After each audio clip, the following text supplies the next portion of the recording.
it doesn't always mean that there's room to wiggle another one in there. It's actually more of a take a penny, leave a penny situation. And we all have a brand new penny with big soap, don't we? So it's time I take one off the table. I'm going after the mother of all conspiracy theories. I'm going after the original one, the big one. Which is why tonight, I'm telling you that Captain Crunch is not part of a nutritious breakfast. I will take this all the way. I will take this to the Crunch Berries. I will take this to the Captain. I will take this to Count Chocula. I will take this to Quaker Oats and PepsiCo.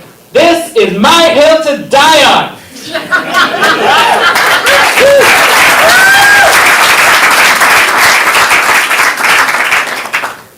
So, a surprise for you. Before the show tonight, I talked to the Crunch Berries to cut off the head of this theory. I walked to their village, knocked on the door. The first one came out, Red Crunchberry. I said, Red Crunchberry, don't you know? You're just a cynical marketing ploy to fool parents. You know what he told me? But I turn the milk red.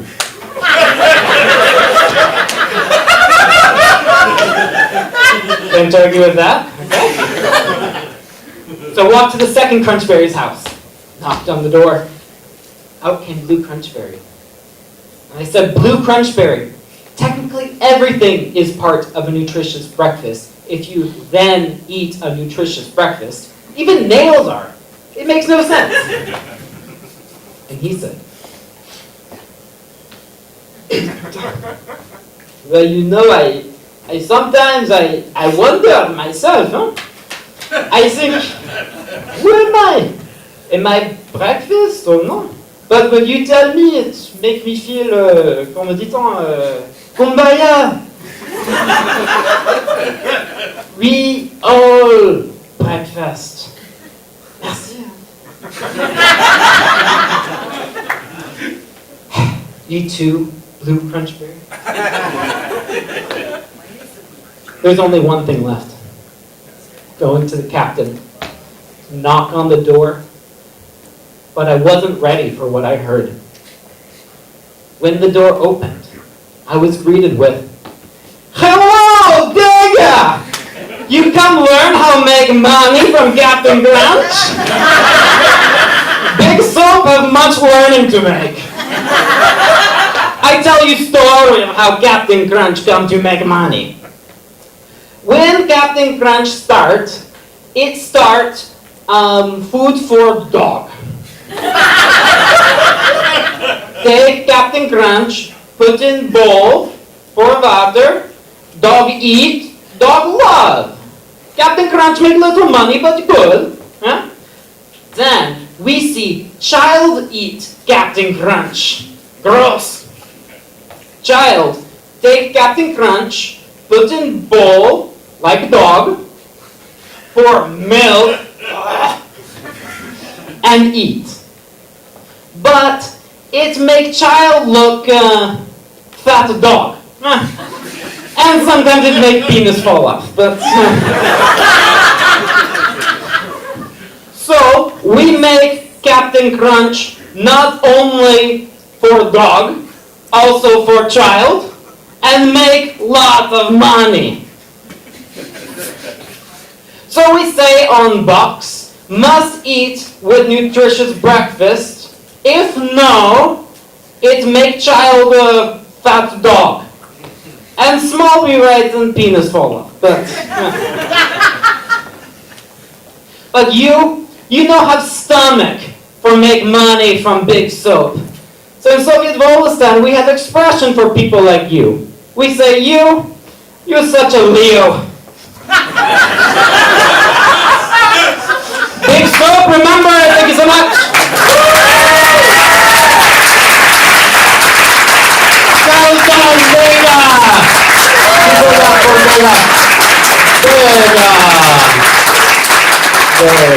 Keep it going, Vega.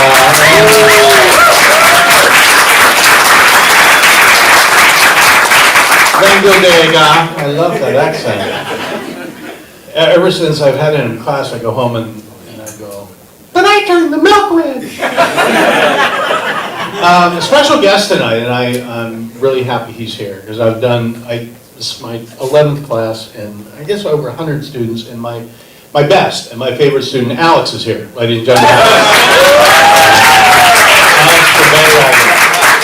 I'm so happy you're here. It's a moment I'll never forget. Actually, I did forget it, but now I'll never forget forgetting it. Thank you. Yeah. So there's more show. That wasn't it. Come back.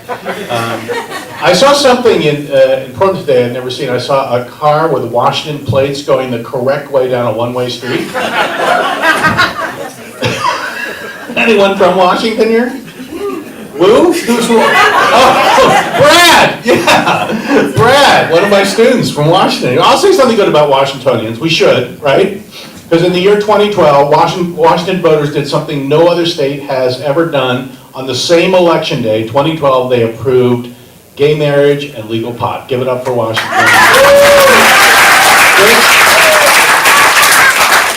Just taught us that people were reading Leviticus incorrectly. It's if a man sleeps with a man, he should be stoned. So,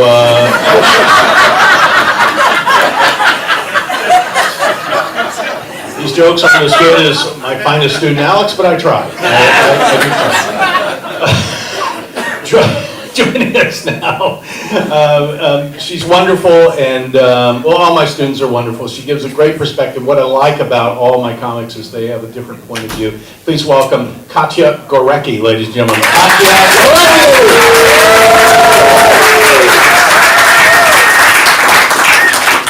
Hi, everybody. Hey. Hi. I'm Katya. Dr. Katya, if you would like. Yes. Don't get too excited, though. I'm not that kind of doctor.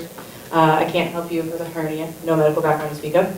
I have a PhD. It's a doctorate of philosophy. Not gonna lie, that doesn't give you applause very frequently. But anyway, as a PhD, I can help you with... My PhD is in cultural studies. One of our main jobs is to decide which old dead white guys won at language. For example, Henry James, father of American realism. He put the there instead of there, so he is perfect. He also knows what the meaning of is, which has never been done before or since.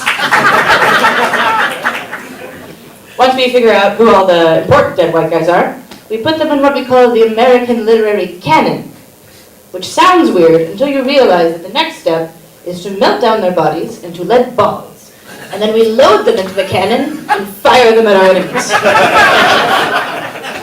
Normally, it's whatever science department has just absorbed the last of the English funding. It's not a very fair fight, it turns out. The chemistry department knows how to make actual explosives. But in over a decade of studying American culture, I've come to one conclusion. Therapy for individuals is not enough. We need therapy for countries. And so I'd like to share a recent session I had with one of my clients. Normally, this is a violation of medical privacy laws, but thankfully, countries are not people. Only corporations are people. I hate to break it to you, but if you laughed at that joke and the Clinton joke from earlier, you also may be an insufferable nerd. I have a support group after this, so hit me up. Anyway, come into my office. Welcome to my office. I'm so glad that you were able to make it to today's session. I know that, complying with a court order isn't comfortable, but I really appreciate that you're here today. Well, I don't believe in community service, and that was my only other option. Okay, cool. I appreciate that. Not a Kennedy fan, I can see. We have some business to deal with. Could you, just restate your name and your preferred pronouns for me? Really, I have to do the pronoun. Fine. My name is America. My pronouns are ye and haw.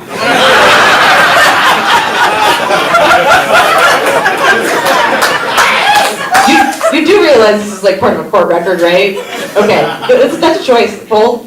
And can you describe why you think you're here today for this session? Well, the snowflakes have taken over the government. And they want to change me. I gotta do this pronoun thing. Gotta think critically about bathrooms that I use. And they're gonna stick the jab in me. And it's gonna turn me into one of those soy boys. I really appreciate it's really uncomfortable when you feel like people are controlling your identity and your body. Just hold on one second. Note for a future session, needs to learn, freedom applies to other people too. One last thing, America, before we start digging into things a little bit deeper. The court also specifies that your wife has to be present. No, I know it's really upsetting. You guys don't exactly get along. But it is in the court order, and it is technically the law, which is yours, so stop hitting yourself. You could come in, please. Living through people is difficult. Hi, I'm the United States, and I'm so sorry that you have to deal with my husband over here. I'm just really glad that we can be here as the United States of America.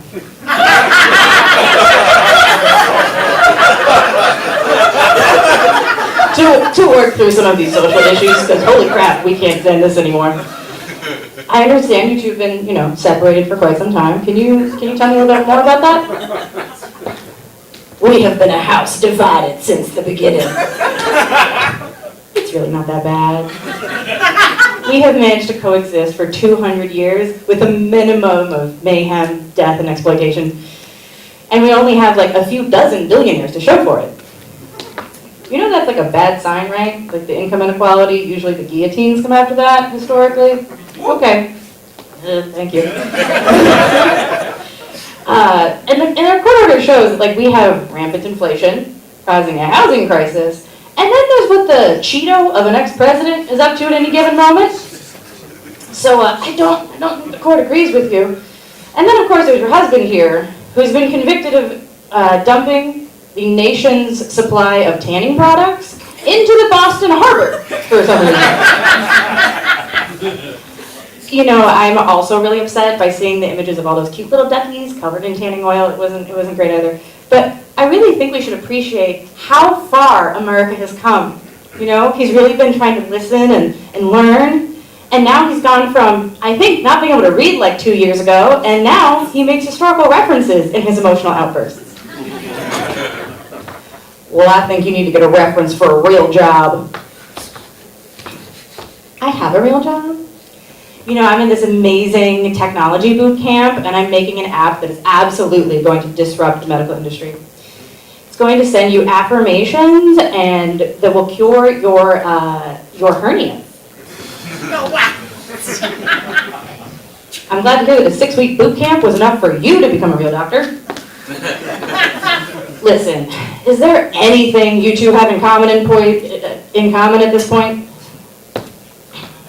No, it's been too long. At this point, the only thing we agree on is what to argue about.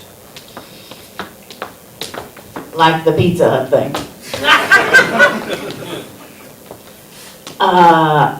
Somehow I suspect that the Pizza Hut thing is not going to be enough, but let's feed my curiosity. Tell me about the Pizza Hut thing. Oh, don't listen to my husband. He believes that the government is using the Pizza Hut basement for some kind of conspiracy to take away his guns, and obviously that's not true. I'm really glad to hear that you don't believe in conspiracy theories. It would be really alarming if you did.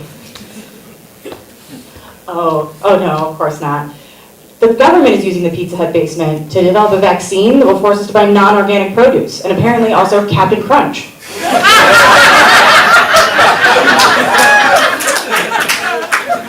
As you can see, working through 200 years of daddy issues, not straightforward.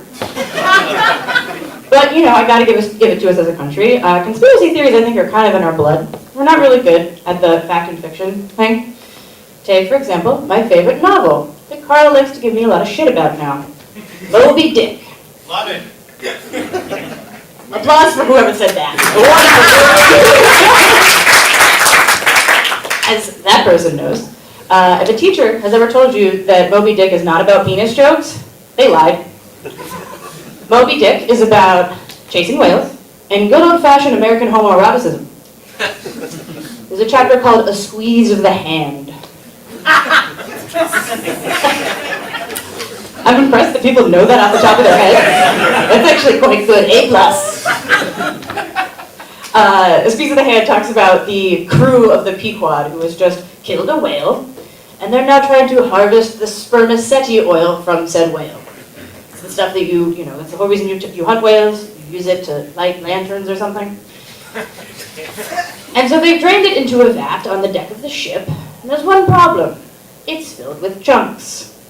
And if there's one thing you don't want in sperm oil, it's chunks. So the crew is trying to figure out how to deal with this, and their solution is to strip and then put their hands and arms into the oil and squish the chunks until they explode. So there's just like 24 guys, various states of nudity, reaching around in the oil. Occasionally they grab one of each other's hands, sometimes their arms, sometimes other things. None of this is a metaphor.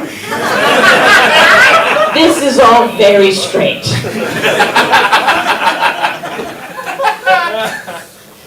But Melville's portrayal of good old-fashioned American masculinity is not my favorite part of Moby Dick. No, my favorite part of Moby Dick is that it is batshit random. For example, you'd just be running around chasing the whale, right? And suddenly, 12 men have been thrown overboard, and Ishmael has taken a harpoon to the chest. You're excited, there's adventure. The hero is bleeding out on the floor. What is going to happen next? You turn the page, and the title just says, Squid. And Melville is now going to give you a 500-word Wikipedia article about how cool squid are. They light up. I guess they're having little squid raves down in the Marianas Trench. Very exciting. And eventually you'll get back to Ishmael, who may or may not be dying, but it turns out he's entirely fine. No idea why. Maybe he found some really good drugs, the squid rave. The other guys, we don't know what happened to them. They're unimportant. It's fine. And Melville does this, every few chapters. First, it's the squid. Then it's the right whale. And the left whale. The narwhal. I guess because that's the center whale. Literary critics refer to these chapters as the cetiology chapters. Or as I like to call them, Melville's Whale Facts Corner. And it turns out I'm not the only one that enjoys Melville's Whale Facts. No, scientists of the period apparently enjoyed it so much that they decided it was going to be scientific fact. They looked at Melville and they were like, I like the cut of this man's jib. Perfectly comfortable with setting back the field by a few centuries. And so if you ever find yourself in a marine biology lab, as I know we all do regularly, and you see a graduate student in the back looking very stressed, screaming, "Why?" You know why. Yes, but we do like to make stuff up as a country. Take, for example, one of my other favorite literary degenerates, Edgar Allan Poe, famous for faking his fame because he cooked his own books. So he would basically sell 10 stories and then say that he sold 10,000. And we believed him, turns out, until about a decade ago. So he cheated his way into the American literary canon. I guess he was just really excited about being fired at scientists. Yes. But it is cool to see how many modern media personalities have kind of followed in Poe's footsteps. The Kardashians, for example, also famous for faking it until they got famous. I do think that Poe would really enjoy social media, though, because deep down, that man is made of clickbait. He was in West Point for a while and showed up one morning to morning roll call, butt naked, except for gloves. Unsurprisingly, West Point was not a big fan, and they were like, "You need to leave now." Really should have tried that stunt on the deck of a whaling ship. I think it it would have gone much better. They probably would have said, I too like the cut of your jib. Let's go squish some sperm oil.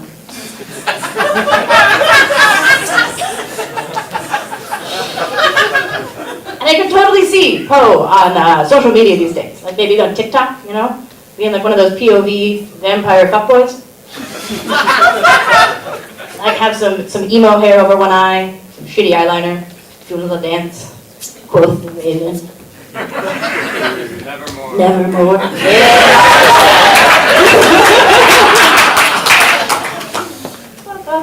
Lecture notes. This is the fun thing about being an academic is you can't read your own handwriting. Ah, there we are. Anyway, so we do like to lie a lot. You know, Poe shows us this, Melville shows us this. And I do have to give it to us though, we lie to ourselves as well.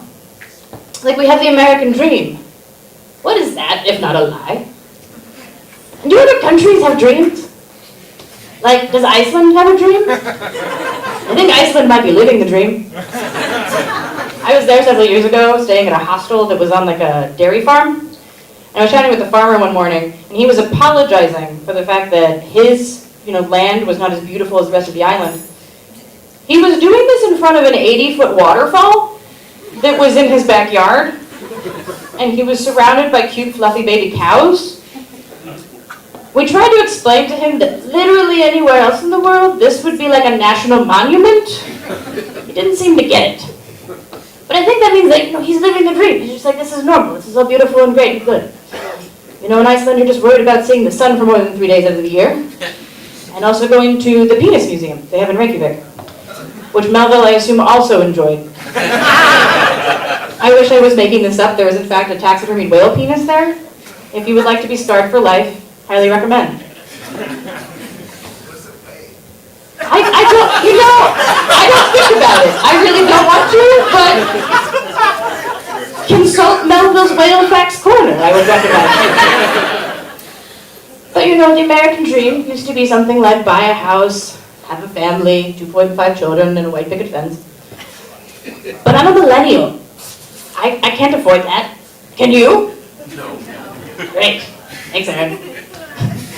So I think we need a new American dream. So I've used all my research skills, I've been thinking very deeply about this. Consider this our first peer review, so depending on how hard you clap decides whether or not I get published. Please, I need this.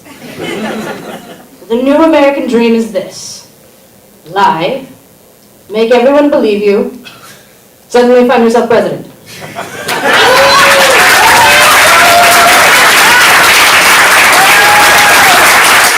Thank you. Katya, ladies and gentlemen. Katya. Well, what does a whale penis weigh? I believe I can answer that question.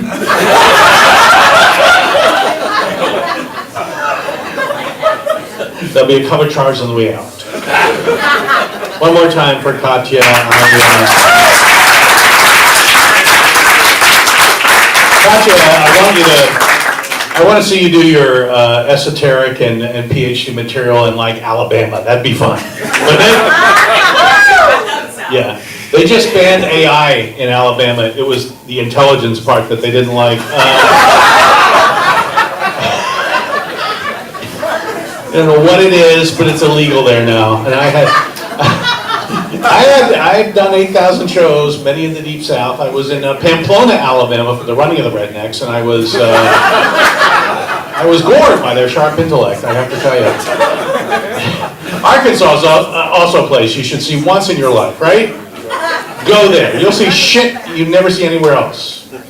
I saw a 12-year-old girl in Arkansas smoking right in front of her children. It was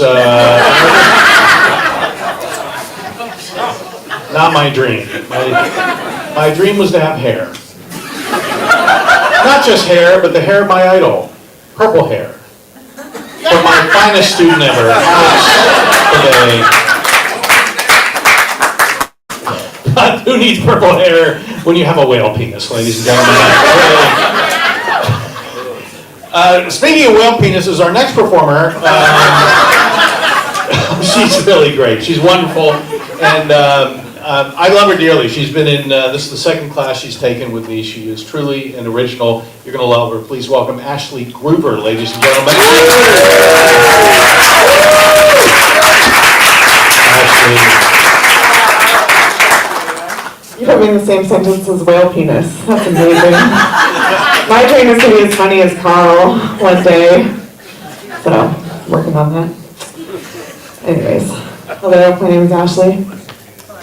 I'm gonna get a little serious about it though, okay?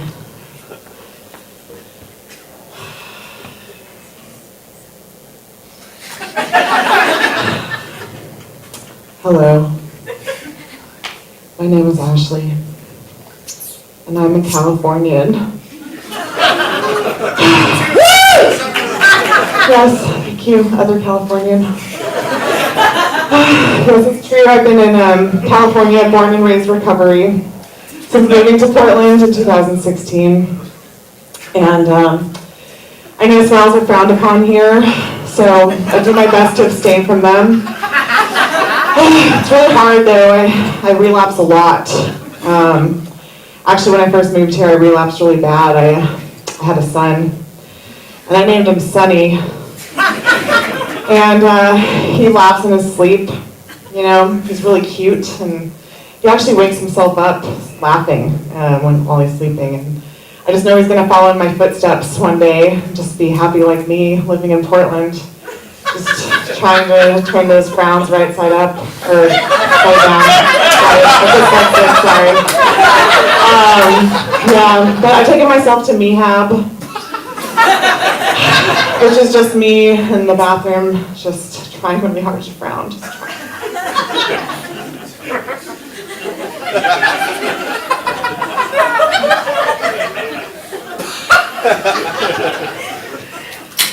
My friend told me I was underdosing on Elliott Smith, so when I'm in Mehab in the bathroom by myself with no windows, because we live in Portland, we can't afford to have windows in our bathroom.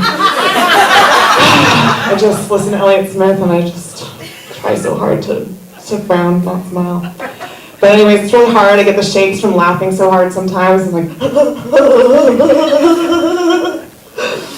and I was just in the bathroom before I came up here doing big fat gaggers of dad jokes, laughing at myself in the stall. But you know, what's up with dad jokes though? Like they're so innocent and cute and naive and sweet and happy and I don't know. I have my favorite dad joke. Do you want to hear it? Yes. All right. I'm gonna change this one up just a little bit in honor of my husband who's here. He's getting a vasectomy tomorrow. So instead of saying sausages, I'm gonna switch sausages out for meatballs. Okay. So there's two meatballs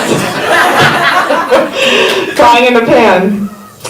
And one sausage, God, I said it so many times, it's hard to switch it up to the meatballs. One meatball says, "Oh, it's hot in here." The other meatball says, "Did you just get a vasectomy?" No, I'm just joking. The other meatball says, "Hey look, it's a talking meatball." Anyways, that's my favorite.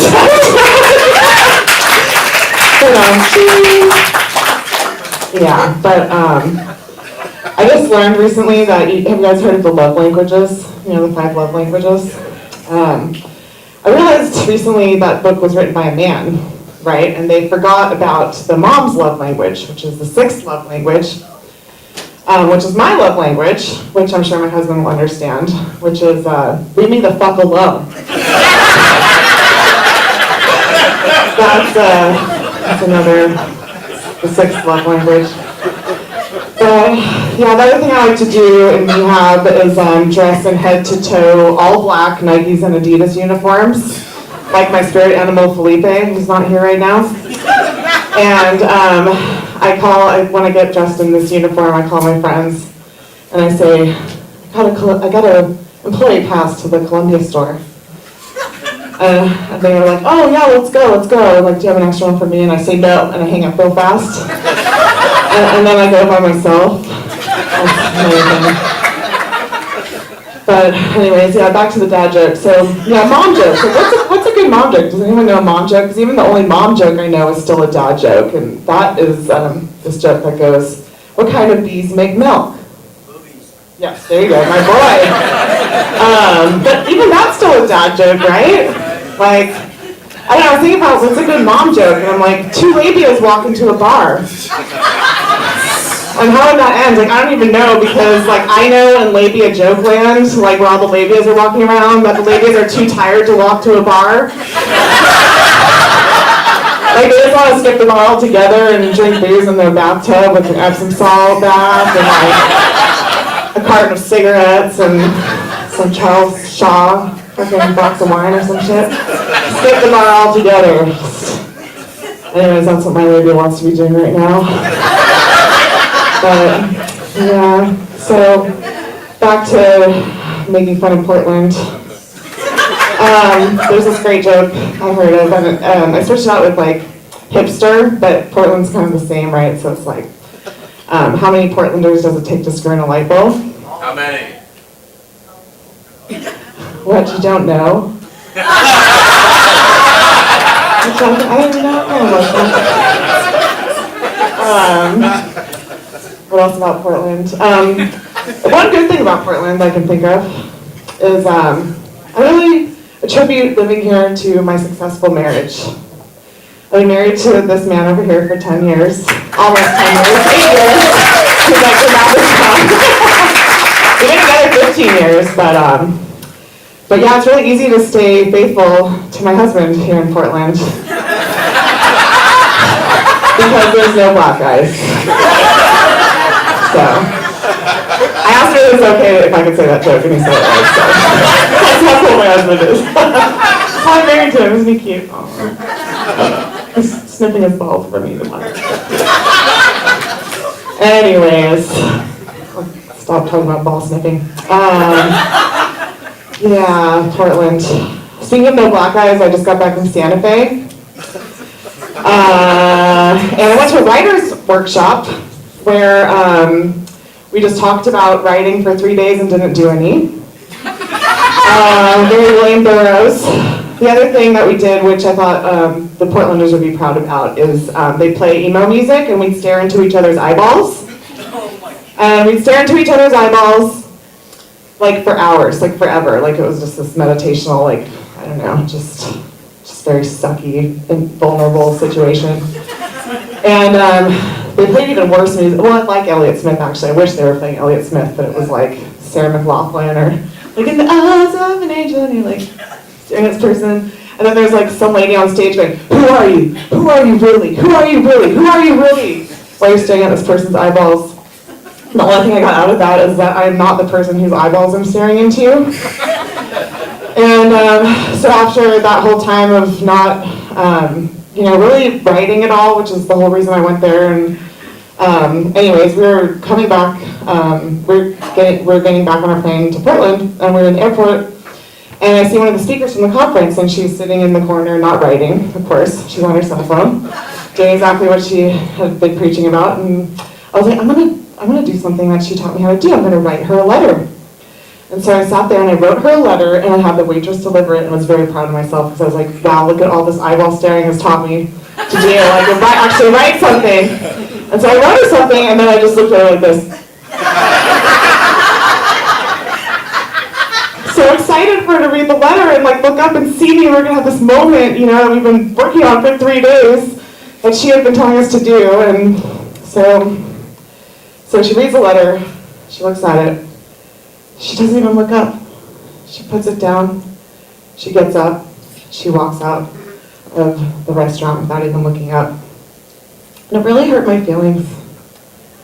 And I actually wrote 2 other letters. This wasn't part of my act previously, but I wrote 2 other letters that the people read and didn't even acknowledge, which is like, well, maybe we should just talk about writing and not do any if that's what's going to happen after writing letters. But anyways, of course, this bitch was on the flight back to Portland. And we're sitting in the same aisle the whole time and not making eye contact, which is even more awkward than making eye contact.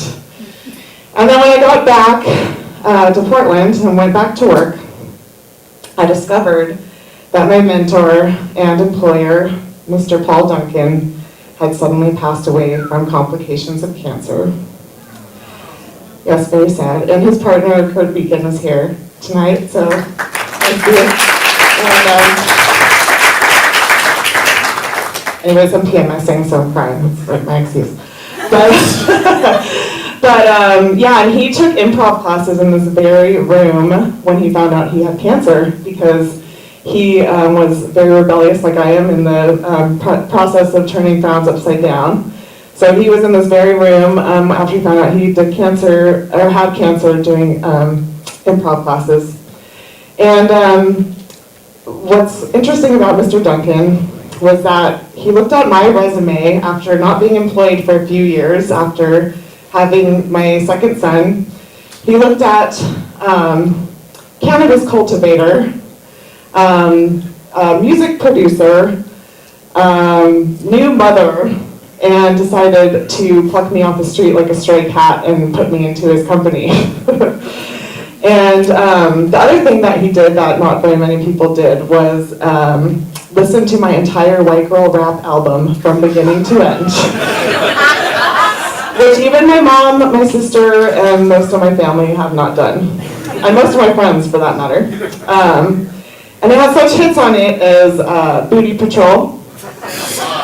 I Work Hard for My Disrespect. It also has bass wobble on it, which goes like this. Oh, let's get it.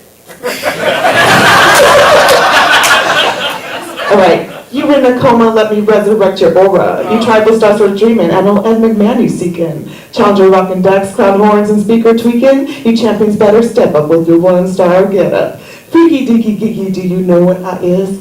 I'm stupid, dumb, half-witted, and I'm high on that fizz. I just look like Fonzie. I've got you kamikaze at that Jameson all behind me. My bad bitches right beside me. Like Dreezy head follow, one of us Google gobble. Like Crystal's terror reaching and a freaky bass wallow. Switches my bitches in our long legs as they fucking King Dick while you be hypoglycemic. That's my King Dick over there. You know, thanks for spitting all I hear is Durka Durka. Twat, I couldn't hear you. I'll be rocking the burka. I'm exotica. I am hotter than a hookah. I'm here to kung fu ya, then recycle your javuya.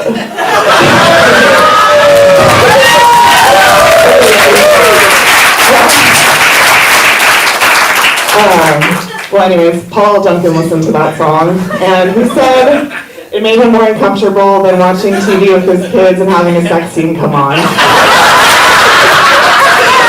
But still, he listened to it from beginning to end, so thank you, Mr. Duncan, for that. And the other thing that he did was he brought me, the last time I saw him actually, he brought me into his office, and I thought surely I'd fucked something up. And he was like, actually, I need to ask you something. I was like, oh shit, fuck. And he was like, working on his code, you know, not making eye contact. He's like, are you still doing stand-up? And I said, yes. And he said, that's just really something. I'm really happy that you're doing that. You should keep doing that. I said, thank you, Paul, thank you, that means a lot. And then something happened that moment that I wonder if I'd always regret, and it was that I didn't ask him to come to my stand-up class that week. And the reason I didn't was because I didn't want him to suffer as much as he had suffered listening to my album. Because he said comedy was all about good, clean fun, and, well, I'm just fun. So, I want to end my routine with a good, clean joke, hopefully fun too, in honor of Mr. Duncan. And it goes, what did the New Zealander and the Californian have in common that the Portlander didn't? What? They couldn't pump their own gas.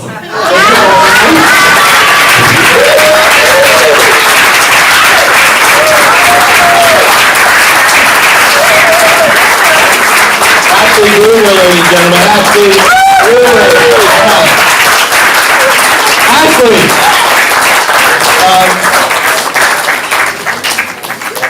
While Ashley was on stage, I was in the green room. I had a bowl of Captain Crunch. We read Moby Dick and had a vasectomy. So, good night. One more time for Ashley, ladies and gentlemen.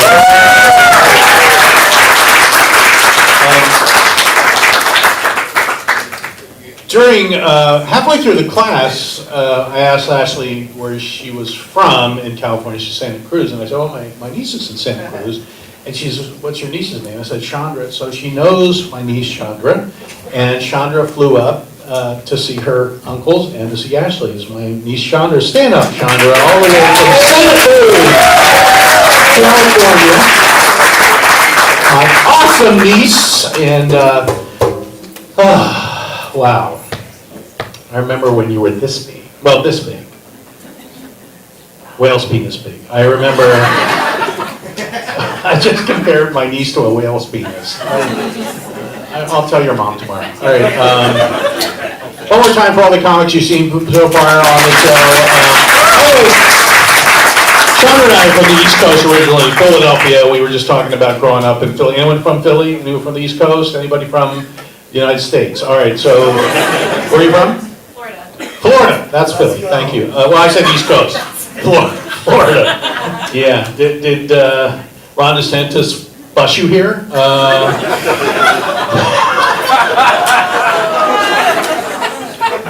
It's horrible. He flew, 48 migrants to Martha's Vineyard? But Democrats have finally retaliated. A plane just landed in Florida with 48 of Herschel Walker's children. So it's,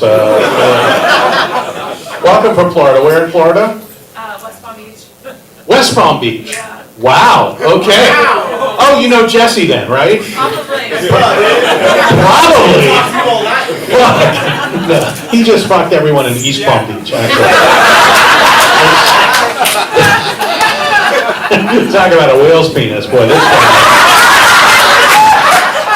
Unbelievable.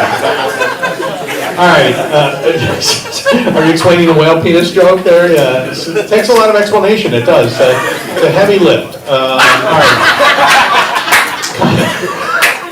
Coming to the stage now, someone who is also from California, just like my niece Chandra, and very, very funny guy. Please welcome Brad Neese, ladies and gentlemen.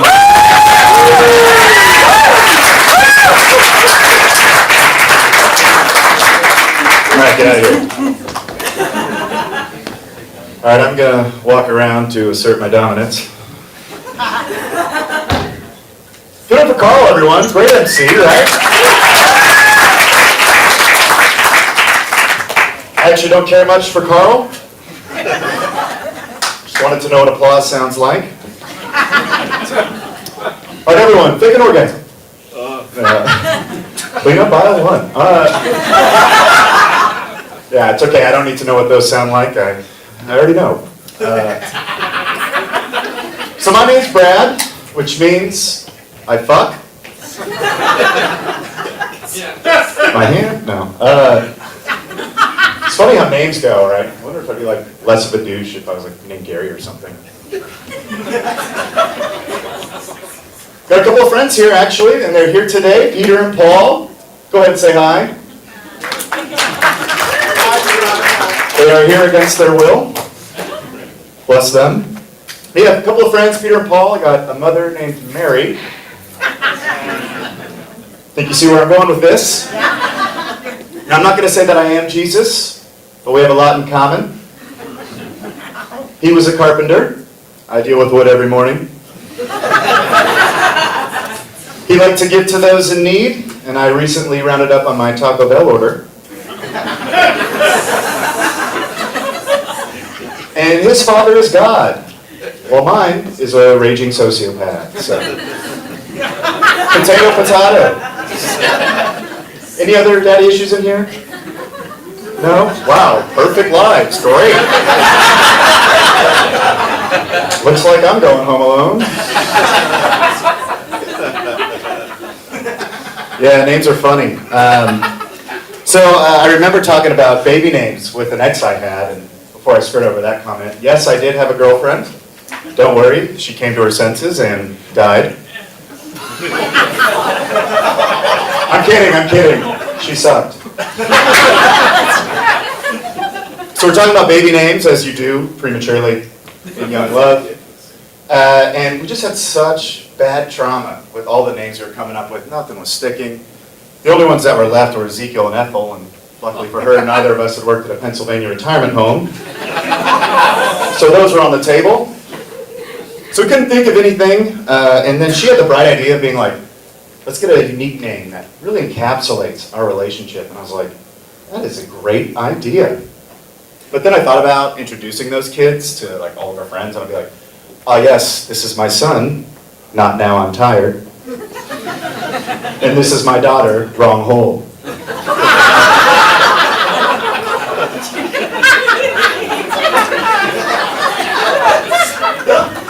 A lot of blood, sweat, and tears went into that last joke. I am, after all, a method comedian.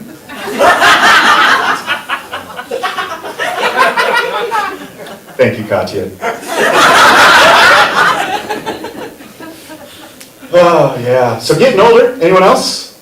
Oh, a lot of Benjamin Buttons in here. Getting older, I think a good indication that you're getting older is your music taste and what you actually do start to actually align. Like you don't see a lot of grandpas at raves, and if you do, call the cops, because that's either dementia or a pedophile. Lord knows we have enough dementia going around.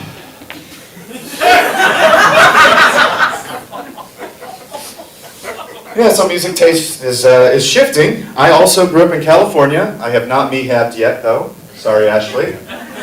Still smiling. Grew up in California as an upper middle class white neighborhood. In fact, got a buddy here, grew up in Granite Bay, California.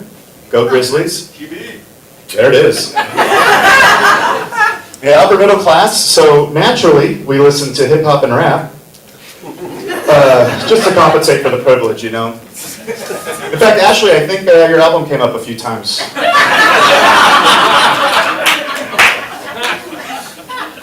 You really did work hard for that disrespect.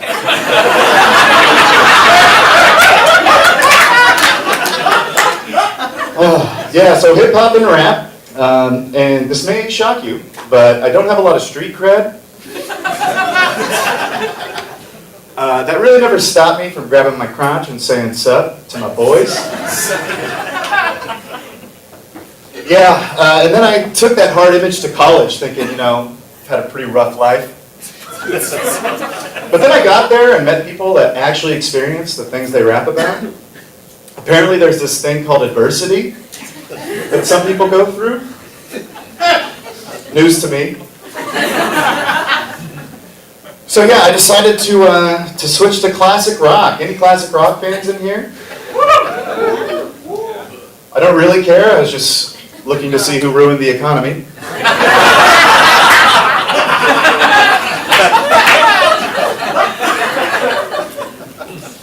Yeah, I switched to classic rock. And it's been great, you know, I feel like less of an imposter. And, you know, really got into Fleetwood Mac for a little bit. Whoop whoop. Aaron really liked that one. So got to classic rock, and according to a few Hinge dates I've been on, music isn't just a preference, it's a personality. You can, however, make up for that with a compatible moon sign. I unfortunately always guess wrong. Like, what sign splits the bill?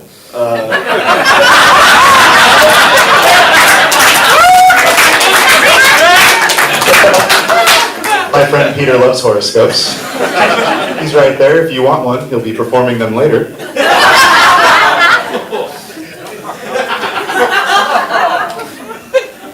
Oh, yeah. But I couldn't quite kick the habit. Ashley's album just kept popping up. And so a couple of months ago, when the sun still existed here, I was outside walking, as one does, and I was listening to Coolio's Gangsta's Paradise. You guys heard that song? R.I.P.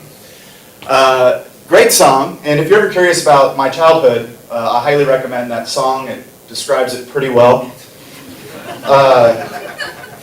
And so I was walking, and I opened my eyes, and naturally I was with my dog. Not a person, my actual dog. It's a wiener dog. His name's Rocket. And we're walking around, and I was in flip-flops and a sweater. And the reason I was in a sweater, it was because it was 73, and 75 is like my cutoff for long sleeves. It's cold, you know? So yeah, I had a really tough childhood, really hard life. So I've been in an identity crisis. It's lasted about, 32 years. Still trying to figure out who I am. So I decided to get into hobbies. Getting into hobbies, wanted to pretend like life was great. And you're watching one right now. Congratulations. Oh my gosh, thank you. And if you're not having a good time, it was only $5. I've gotten diarrhea for more.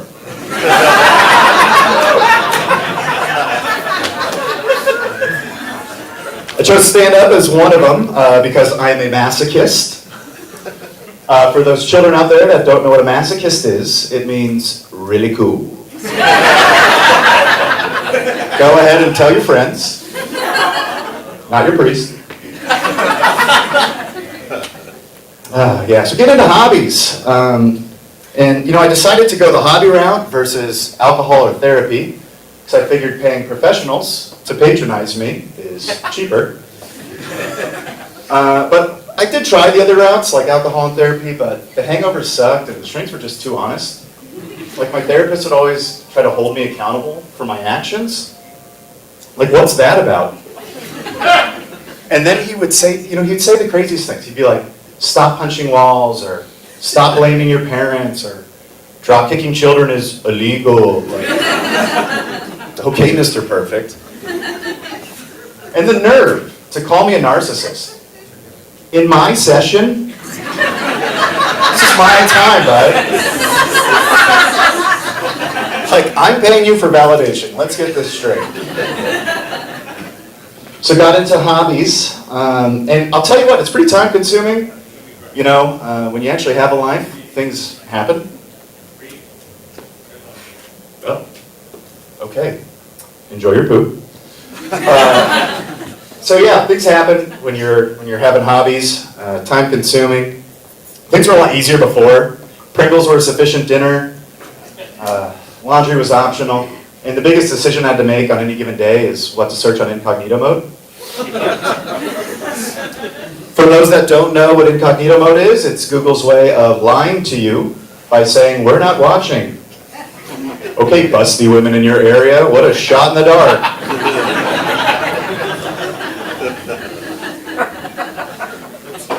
So get into hobbies, and I had it narrowed down to two others, other than this one, of course. And it was piano and karate. Wanted to see if I could disappoint my parents a second time around. I ended up choosing piano just because it's much less useful as an adult. And I'll tell you what, if you have low self-esteem, I highly recommend piano. Because it will push you over the edge to rock bottom where change actually happens.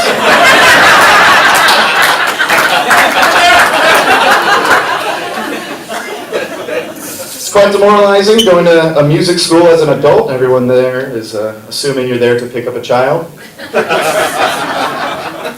Nope, you walk in with no kid and they're like, oh my, that is a mental health crisis. And they're right, it was. But I remember I'd go in and everyone was just so talented. It really pissed me off. And so there was this girl named Grace. She was great. She was like 9, really good piano player, and she always went in before me. In my head, she was like 50, but we'll go with 9. And she was coming out one day a few months ago, the last time I was in actually, because I quit easily. And she was walking out, and the teacher's like, oh, good job, little Gracie. Like, see you next week, as usual. So it was my turn to go in, and we always walk by each other and give each other, some eyes, just like, oh, hey, what's up? And this time she gave me a little smirk. Not one of those, like, nice to see you smirks. One of those, like, I'm better than you smirks. I don't know if you've gotten that before. But based on a lot of the music I've listened to growing up, that's disrespect. I don't take that shit. Who do you think you are, bitch? Like, this is my world, child. I didn't say that, it was in my head. So I fought the impulse to drop kick her because I recently found out that was illegal. And decided to go the psychological route, which my friend Paul also likes to do. And chose the psychological warfare. So I went by and I just slowly but surely leaned down and told her, you're adopted. Now, not my best work. Admittedly, I was in a pinch. I couldn't think of anything else to say. So it was the best burn I got. It was very 2005, but that's where I like to live.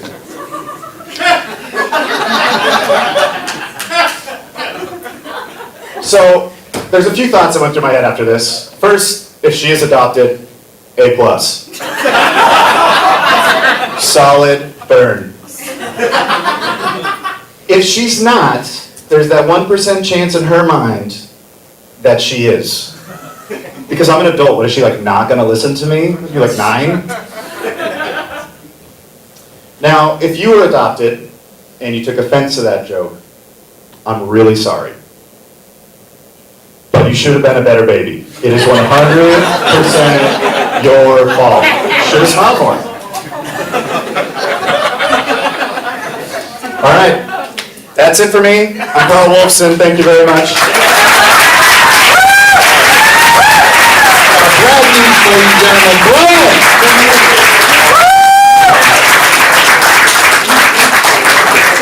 Good job, Brad. Brad's adopted, so keep it up for Brad. Brad's a very funny guy, and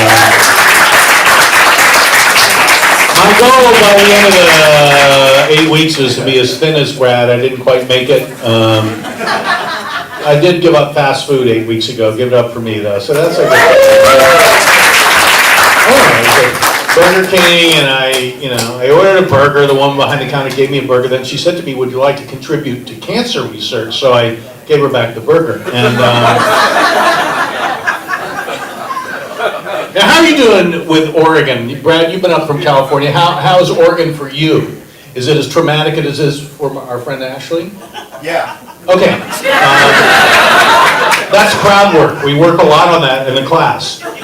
Yes, no, and And you're adopted. and you're adopted, thank you. See, we're totally out of the loop. The people make up their own jokes now. It's less we have to do. Thank you for that. Where's Peter and Paul? I've heard of Peter and Paul the whole thing.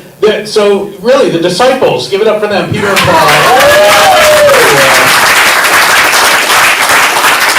In the back, Judas, ladies and gentlemen, Judas. Way in the back, way in the back, way in the back. Yeah, we have a lot of diversity here in Portland. Yeah. Which line did I like? Like the burger cancer deal. Good, so you're like 2 jokes behind, thank you. You tell him, what's your name? No. Oh, Alex, yes, Alex. You like the burger line, okay, I'll do that again for you. Portland is great. We do have some diversity here, and I love diversity. It's not as much as the East Coast, but there's different kinds of white people here, actually our dry cleaner is Mrs. Lee. She's from South Korea. She's the funniest person I know, other than Alex, and she doesn't speak much English, but she's really funny. A couple of weeks ago, you have to point out the stains on your clothes when you take them to the dry cleaner, and I had a little. On my jeans, I had like red mark right here, and she goes, "Is it the lipstick?" Yeah, people have to kiss that whale. When we first moved here, remember the Beavers, the Portland Beavers, the baseball team? Oh, yeah. Yeah, we were at PG Park, and it was great. They brought in a group of Native Americans to sing the national anthem in their native language, and they got the words mixed up, and the game was rained out. But it was a good try. Fuck, come on, let's go.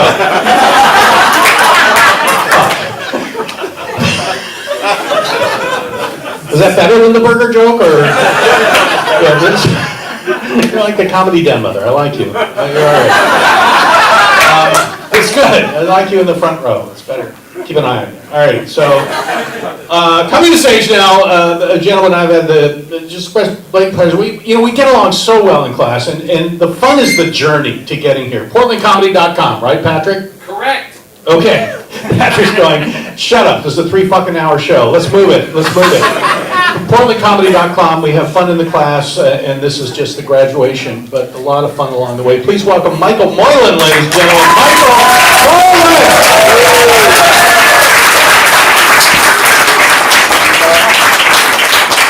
This is Alex. He was one of my best.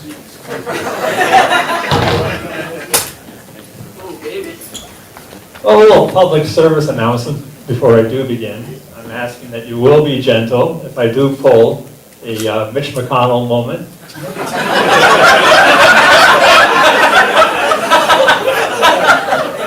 Yeah, it's one of the curses of aging is being a tall, white man with white hair. Anyway, let me get started here. Good to see so many people here tonight. I'm sorry I'm late. I'm about 40 years late. I hope some of you haven't been waiting too long. Someone asked me recently, came up to me and said, well, does it take much ego to be up on a stage like that? And I kind of had to think around for a while about that. You know, I haven't seen my ego in the last several weeks since I started this class. It's sort of been in a witness protection program,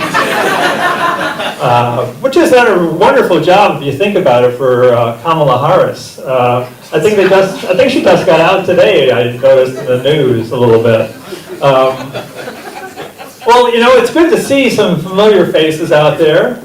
Also, some unfamiliar faces. I found myself a lot lately very interested, intrigued by strangers. Do you have any folks out there who identify as strangers? I had a friend recently who turned himself into a stranger. He was getting kind of desperate out in the dating world, and he thought, well, if I jump into the stranger pool, maybe I'll have a better chance of finding the perfect stranger. I'm sort of wondering if the perfect stranger isn't like an American myth, sort of like Sasquatch and democracy. Let me give you a little history of my life with strangers. I don't know about you, but I was born to two strangers. Anybody else? I had never met them before in my life, ever. When I stop and think about that for a little while, which I tend not to want to, that's a pretty strange thought, to think strangers. For the rest of our lives, it's the three of us, me and my two strangers. So the strange thing about that was, for the first 9 months, they kept me in the dark. Wasn't a whole lot to do in there. You know, you're bobbing around in a bath of nutrients and urine. Did some of you not know that? It is a fact. Is how, with my first introduction to water sports. Anyway.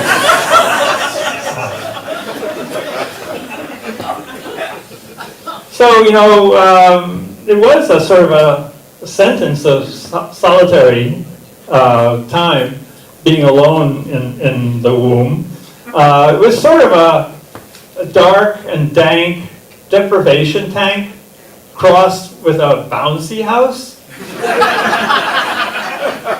The only problem was this bouncy house didn't have any windows. It was a womb without a view.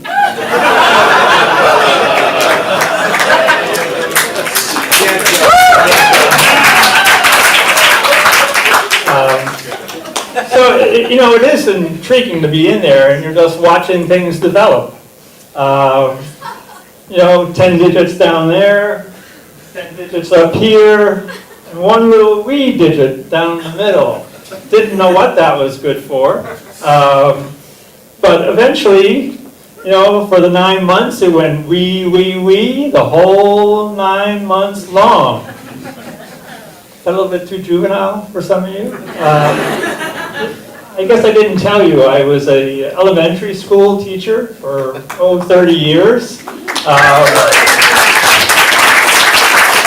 The only challenge was that my peer group was 10-year-olds, and so my humor tends to go that direction. But look, I do have a lot of gratitude for the time I spent in there. It was contemplative, just me having my thoughts and my limbs appear. One of the challenges was, or actually wasn't a challenge, was one of the benefits. The womb service was great. 24/7, constant, never needed to ask until I got out. Then I had to do a lot of begging. So, you know, I got to know these two strangers for a couple of years. And then they started in with the stories. You've all gone down this path. Starts out with the simple, rhymey nursery stories, nursery rhymes. But then it gets into the little darker stuff when they start telling you the fairy tales, which I think is a really poor name, because they really should be called scary tales for children that young. It seems that, we're introduced to deep, dark, dank woods, which are found in there. You'll find lurking witches and wolves and dwarves. Very strange environment to raise a child in, if you ask me. And then there's this one really deceptive character you may have heard of, Prince Charming. This is where I had to do a little bit of comedy research. I had to go dig some dirt up on Disney. Disney would really not like you to know some of the truth about this character. Let's see, he, excuse me, I'm going up here. Yeah, so, well, we know a few things about Prince Charming. We do know that he was a stalker.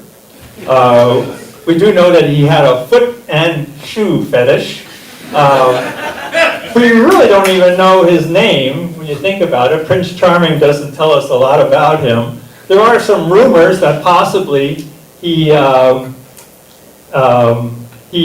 father was a poor king and was pimping out his son, looking for some extra possible land or money out there. Never did materialize. And as you do know, he got into several affairs over the years with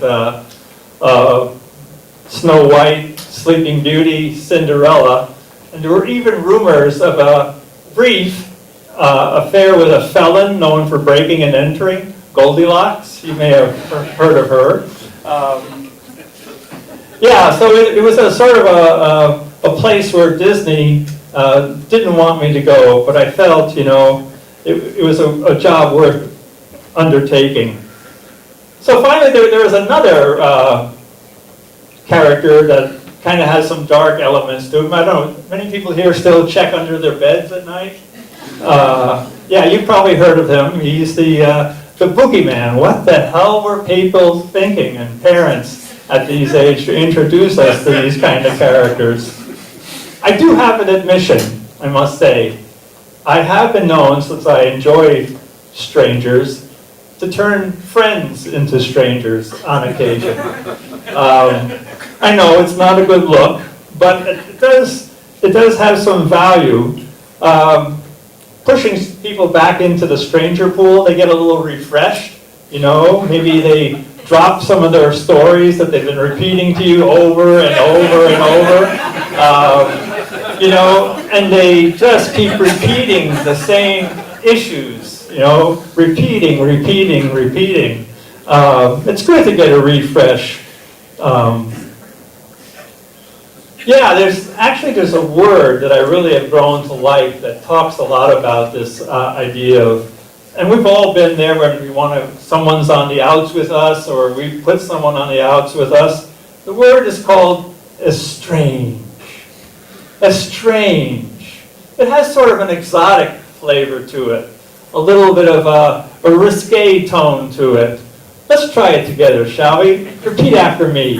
Estrange. Estrange. Well done. So sometimes, let me give you a few examples of how estrange comes into play. So for instance, you get that startling, unexpected letter in the mail. Dear Joan, dear John, estrange. Strange. Thank you, we're doing very well on the little practice. Yes, and no, so there's also that strange dynamic that happens within families where someone is on the outs for a while. They call them the black sheep. Estrange. Strange. Thank you. We're doing well still.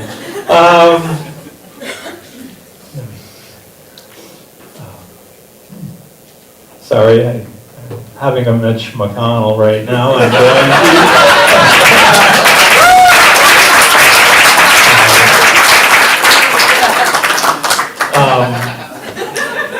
So another thought that's occurred to me with this word, it has such a nice sound to it that, you know, I can almost imagine Johnny Depp, but sort of a cologne or perfume advertising campaign around the word estrange. Estrange, when too far is not far enough. Estrange. Okay, we're on the road, we're doing well. So I love words, having been a teacher. So here's another one for you. Foible. Foible, don't you just love the sound of it? It just rolls off the tongue. Foible. Now, I want to introduce to you another stranger. A foible is sort of like an eccentricity we have in our personality. Now, for some people that can be a little thing, and for some people that can be a large thing. This next stranger, you probably are all aware of him. He was called the Boston Stranger. I've heard of him. Yeah, his foible was a big foible. Strangling. It's not really a good look. But, you know, passage of time, we've moved on.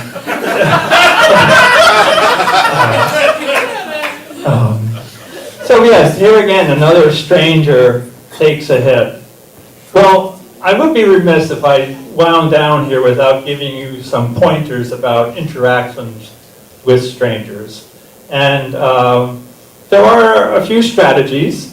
The first strategy is to just try and stay neutral.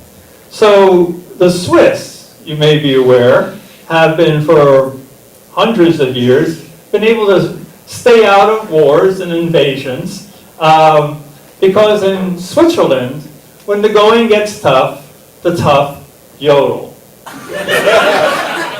The Swiss yodel, excuse me, stepped on that one. Yeah, that's it's one of my theories. I'm not quite sure it works, but you know, yodeling. So here's another thought for you. Often in interactions, it can get a little tense, and you want to have some other strategies. So this time I did some research with primatology. Turns out two of our closest animal neighbors, chimps and bonobos, have their own strategies. For instance, chimps are very territorial. When someone approaches their space, it's a simple act, they attack. It's very straightforward, no questions asked. However, bonobos take a very different tack. They're female-led, which has encouraged this attitude. Their attitude towards strangers is that they are strangers with benefits. For instance, they know that what they like to do is be curious around strangers. They like to play with strangers. They actually even like to have sex with strangers. So now as you go forth out into the world and you interact with strangers, I'm going to have you have three strategies. You may yodel, you may fight, or you may flirt. Thank you very much.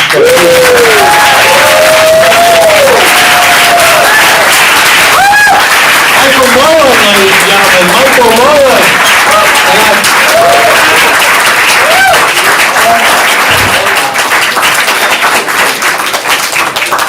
I just realized I'm a bonobo with a whale's dick. I had no idea. One more time for Michael Mullen.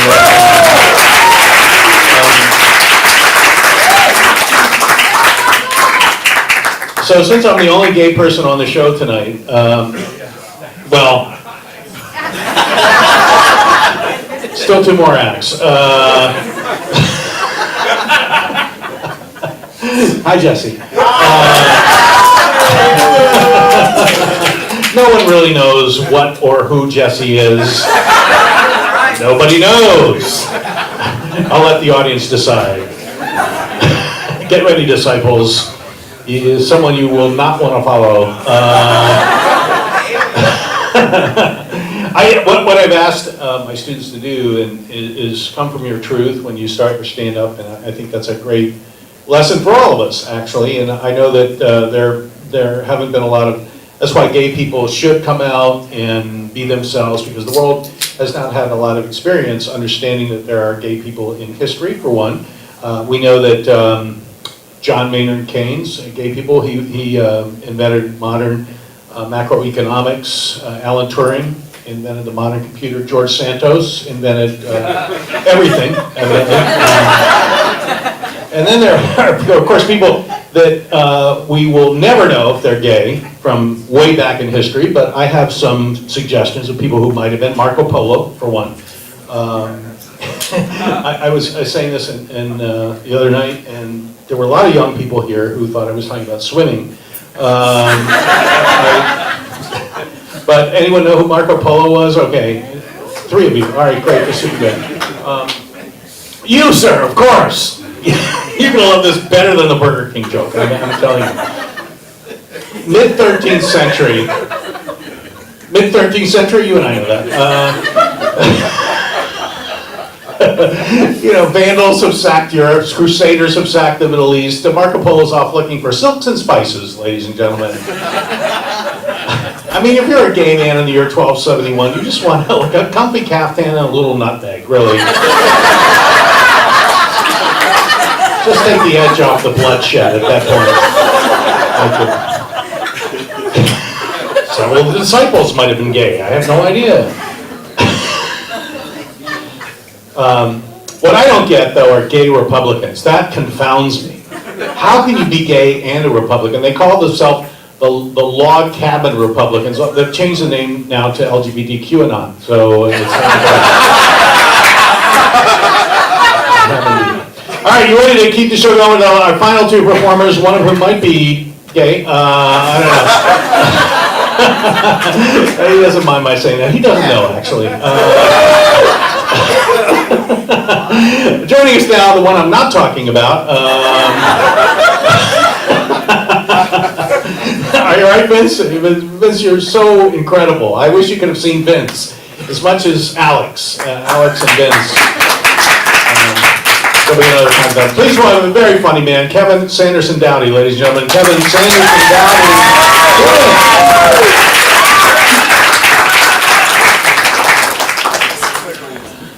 Let me be upfront with you. Lay my cards on the table. I am a Christian. This set is going to be about my faith. And because of that, I do need to make sure that every person in here knows that Jesus Christ was kind of an asshole. Now, I think there was a lot more to him than that, but to my fellow Christians out there, I'm sorry. We cannot claim that the central figure of our faith was God come to earth in the form of a man who is both fully human and fully divine without him also being an asshole sometimes. That's the most basic common denominator between these 2 states of being. Divinity, let's start with that.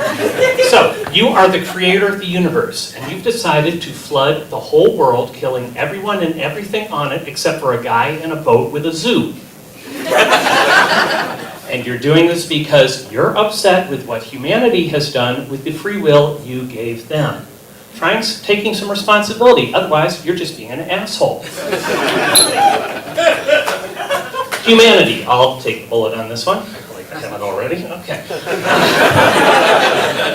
I want to do everything I can to help protect and preserve the environment. And I am not a fan of child labor.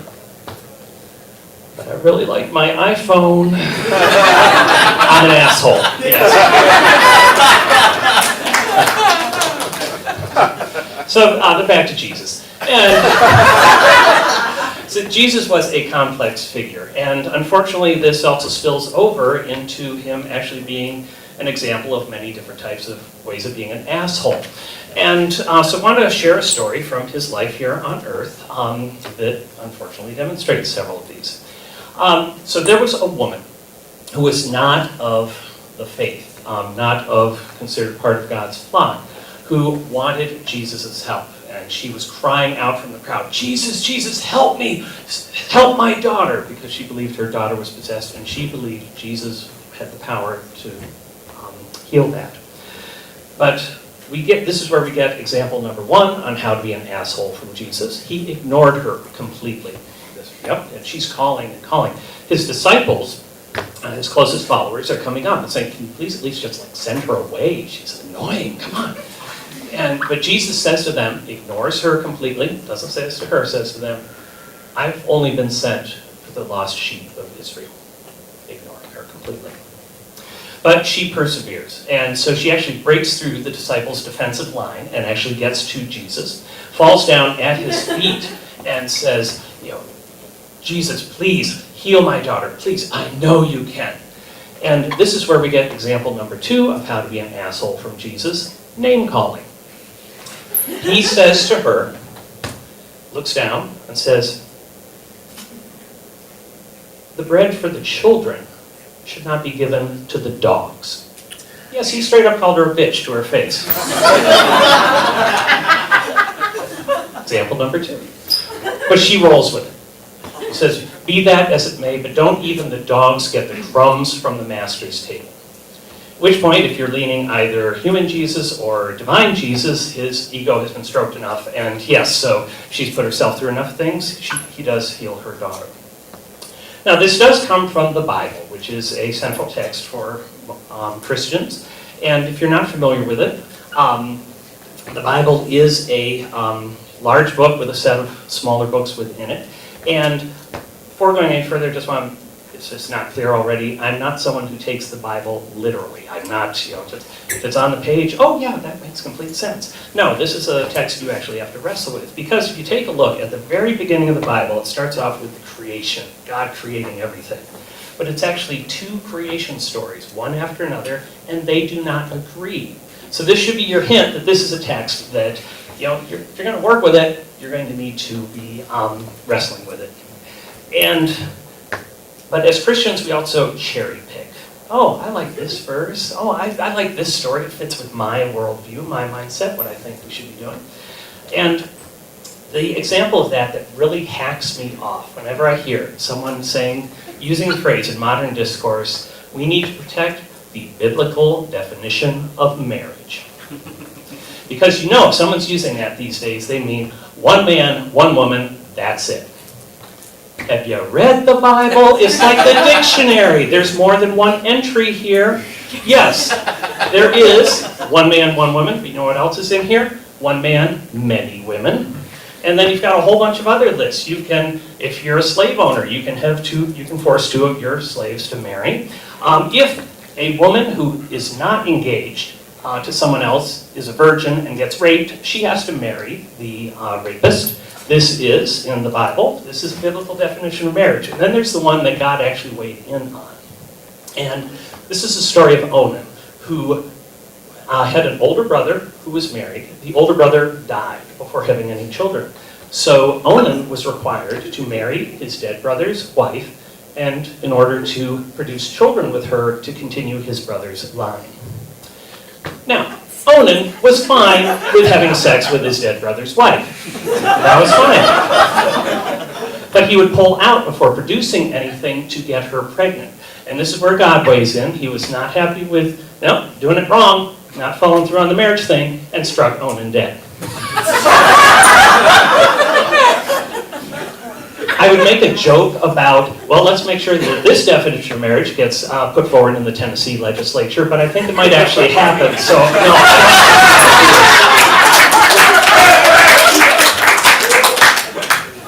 And so I'm up here being an asshole.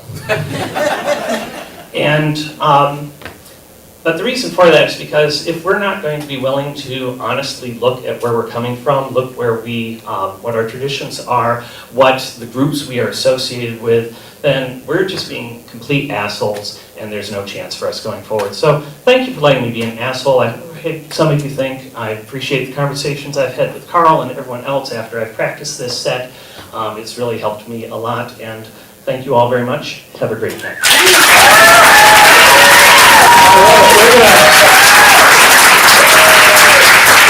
Don't you fucking wish you were governor of Tennessee? Come on.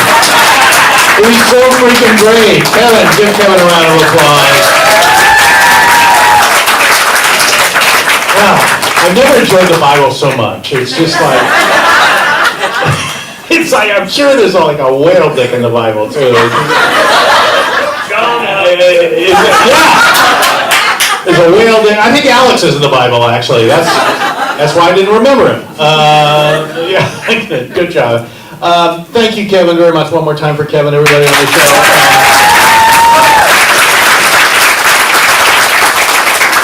You heard me mention Jesse before, and of course I was having fun. I didn't want to intimate that Jesse's gay. I don't want him in my camp, actually.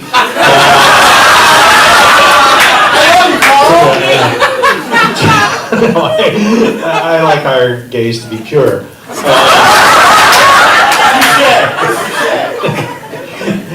He comes to class dressed with a different flag of a different country every time.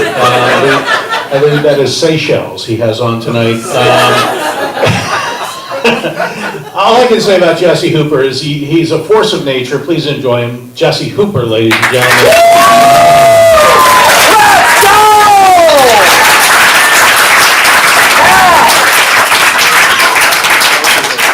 I know you love me, Carl. I do. What the fuck is up, you guys? Yeah!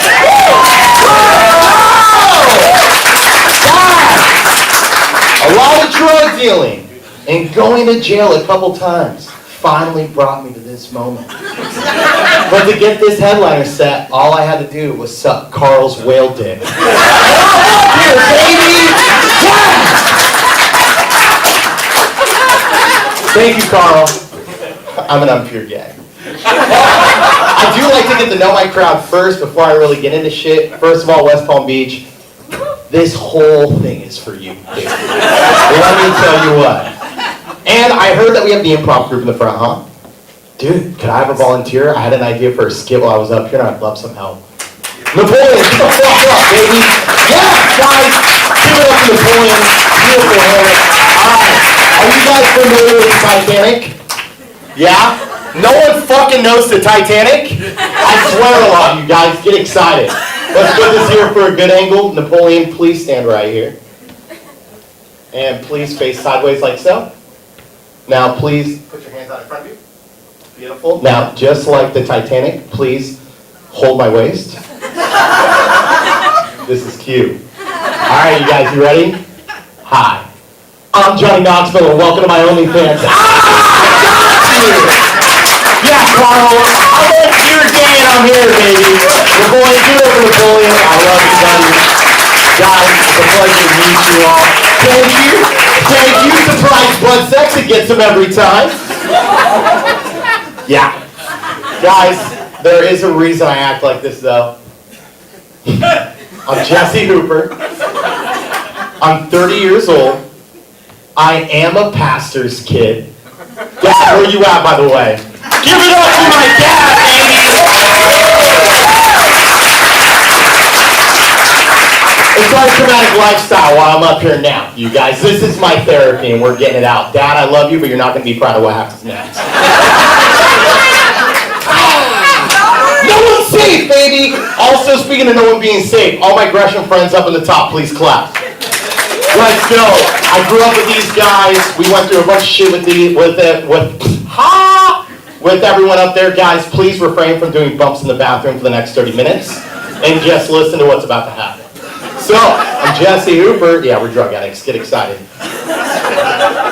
Does anyone else have a crippling addiction to drugs? I'm Jesse Hooper. I'm 30 years old. Yeah, get excited, you guys. This is what you signed up for. This is $5.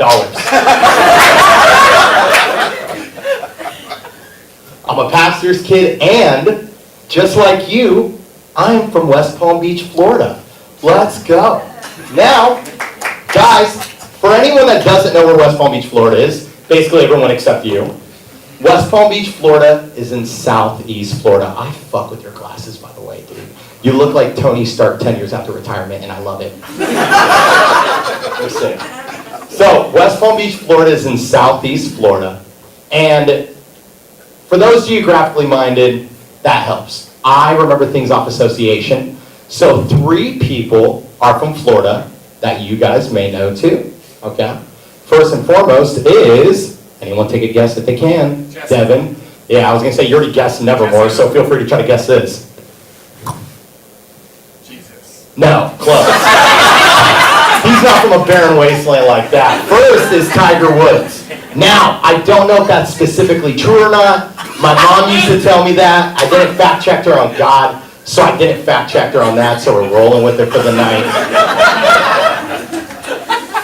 The second group of people from West Palm Beach, Florida that you may know are the Island Boys. Are you familiar with the Island Boys, dude? No? Alright, so first of all, they had a little online ditty. They were an internet sensation like a year or 2 years ago, and it went, I'm an island boy, just trying to make it. Who knows? Sing along. I'm an island boy. Island. Exactly, yeah. For visuals, they had dildos for Liberty spikes in their hair. Yeah, Brian, you like that shit. Their face was completely covered in tattoos. And then last but not least, a champion of the children and someone that left more psychological damage than Pee Wee Herman, than what looks to be most of you guys when we were all growing up. Not really you two, I don't think we're the same generation. Love you guys though, and you got great teeth, dude, let me tell you what. Well, they look better than mine, so let's at least start there. But a champion of the children and left more psychological damage than Pee Wee Herman growing up, and that is Jeffrey Epstein. Yeah, fucked up too, you're allowed to be upset, but he's from East Palm Beach, and I'm from West Palm Beach. That's where all the poor kids grew up, and those were his hunting grounds. Yeah. Guys, this isn't gonna get any fucking worse. If you're not gonna laugh now, you're not gonna like the rest of it. Alright? Have fun, kid. Alright, let's warm up the crowd a little bit. Why did the baby cross the road? Because it was stapled to the chicken. There we go. Yeah, you're allowed to laugh. It's fucked up. This is comedy. Get excited. There we go. I love to see you guys smile. I love you guys. I didn't say that yet, but I love every single one of you here. So, guys, I am proud to say I left Florida without 3 things. One, unlike Tiger Woods, or who I like to call Mr. Hole in 100, I never, yeah, that was good, right? I never cheated on any of my partners. Yeah, you're allowed to clap. I'm a good guy! It's also very easy to do at the age of 13 when you never had a girlfriend. Yes, that worked.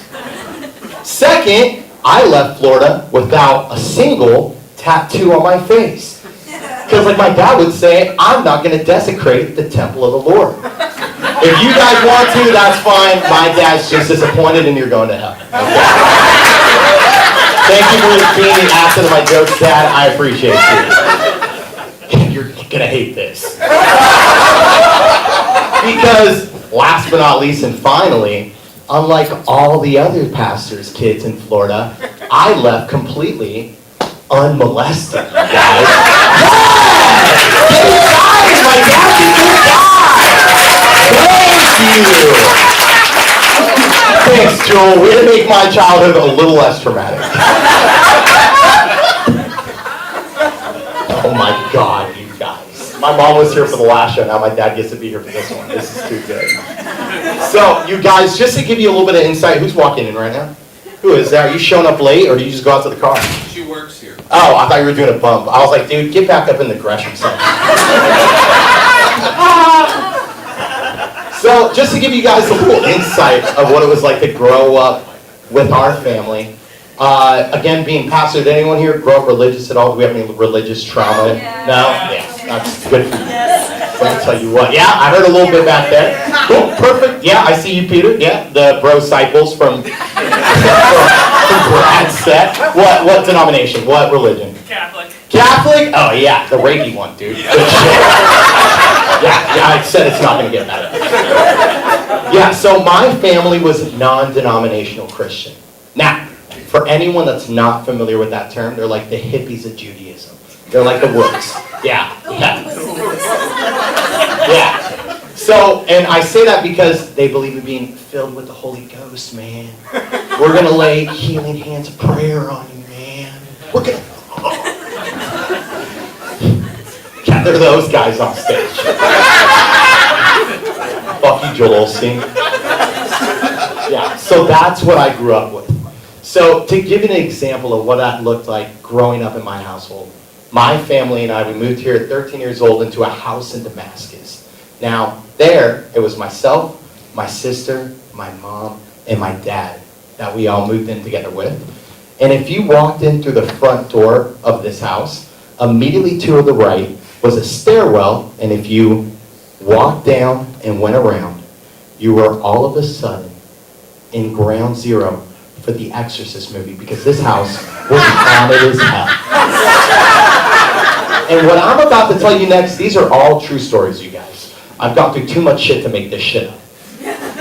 So, standing in that basement level floor, if you look to the left, everyone look to the left. Good job, no whale cocks. Yeah, I'm not gonna trick you. So, to the left was the hallway where my sister's bedroom was, my bedroom was, and, oh wait, hold up, what the fuck am I doing? My OnlyFans camera. Whoops.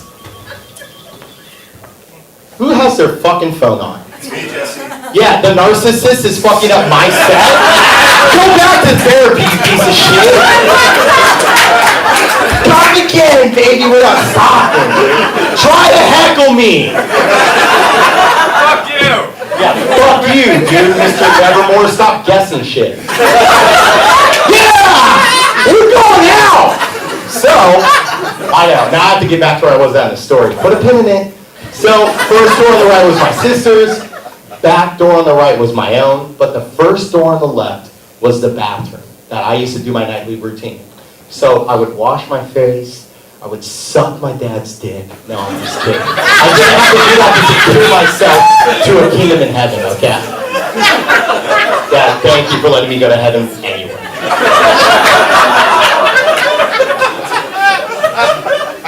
I would brush my teeth, but while I was looking into the mirror in the bathroom, I could see the stairwell behind me, and I would see the silhouette of a girl run up the stairs in the evening. I'm 13 years old though, I'm a virgin, I'm just horny. I just figured it was my mind playing tricks on me, chop it up to semantics, and keep on going. 2 weeks later, Mom sat me and my sister down. Dad, I don't know if you remember this conversation, but feel free to chime in if you do. You're the only one that's allowed to heckle. So, my mom sat down me and my sister and was just like, now you guys, we didn't want to scare you, but before we moved in, the previous tenants had a daughter, and she ended up committing suicide in this very house. Good, that wasn't funny. You guys have a good sense of a moral compass. Good job, you're not a piece of shit like me. So, as she's telling me this, all I can think is, she committed suicide, and I see her every single night. And with any luck, I might get me my first girlfriend. And if I'm real lucky, I'll get lucky, and she won't kill herself a second fucking time. Yeah, we went all the way there. My mom stopped me just like all of you that didn't laugh, and she said, one, that's fucked up. Touche, Mom, you're absolutely right. And then two, she said, Jesse, when you die, there's no being a ghost. You go to heaven or to hell. But what you're seeing is the demonic manifestation of a being trying to stir fear into this house. Those are the kind of Christians my parents were. And instantly, it sent me into a frenzy. I was scared of everything that I saw in that house. It didn't matter if I saw a shadow move. It didn't matter if I heard something go bump in the middle of the night. I thought everything was demonic presence. So, I named my demon Trixie, because I feel like I was less scared if I did. So me and Trixie would go toe-to-toe every single night, and I developed a strategy to avoid her.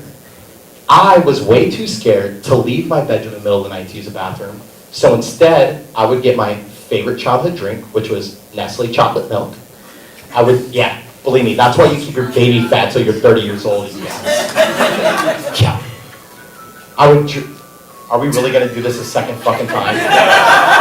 Do you really want me to fuck you up right now?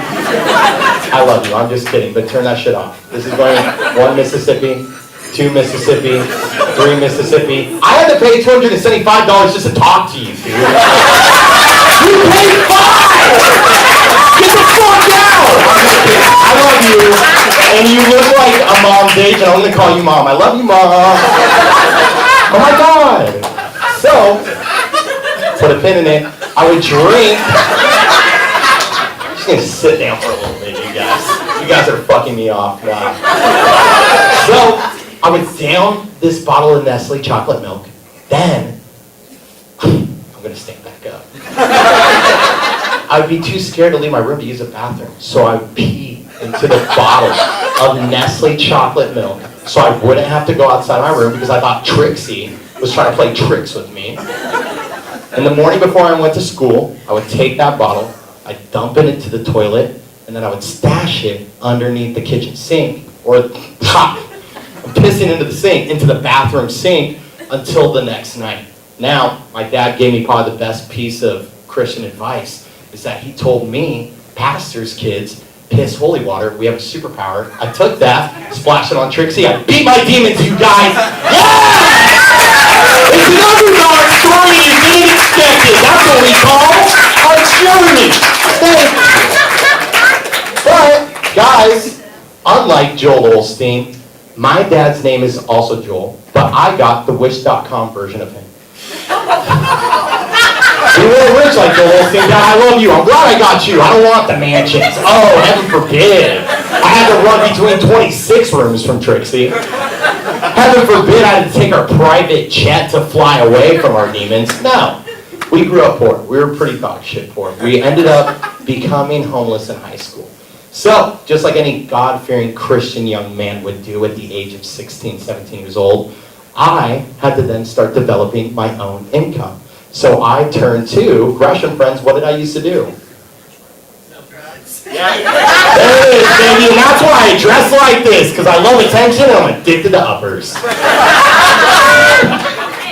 So, it started off small game, you know? Selling weed, selling mushrooms. But as I got older, actually this kid right here in the Wu-Tang sweater, Nevermore, me and him used to work at a smoke shop from 20 to 25 years old.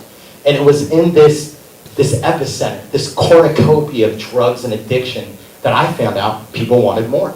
So I started selling cocaine, LSD, but one of my favorite things was a little something called MDMA.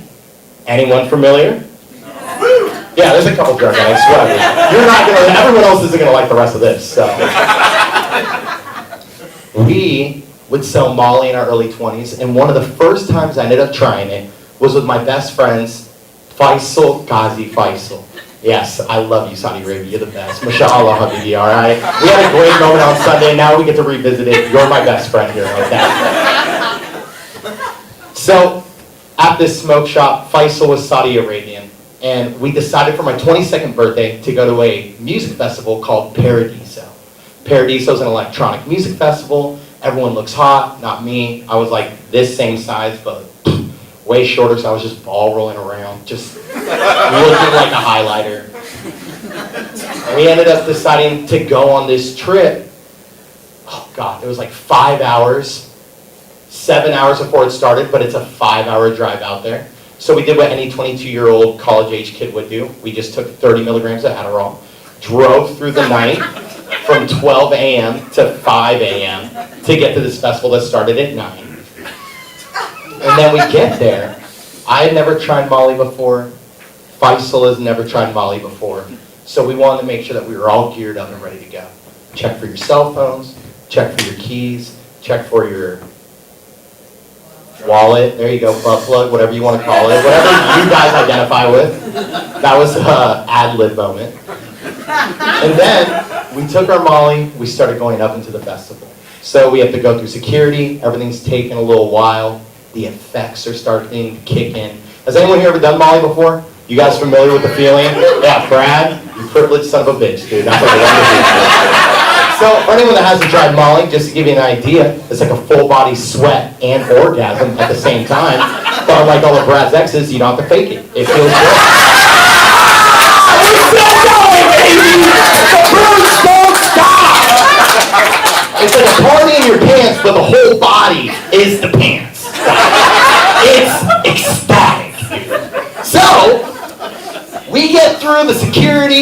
got frisked a little bit harder than I wanted, but I liked it more than I thought I would anyway.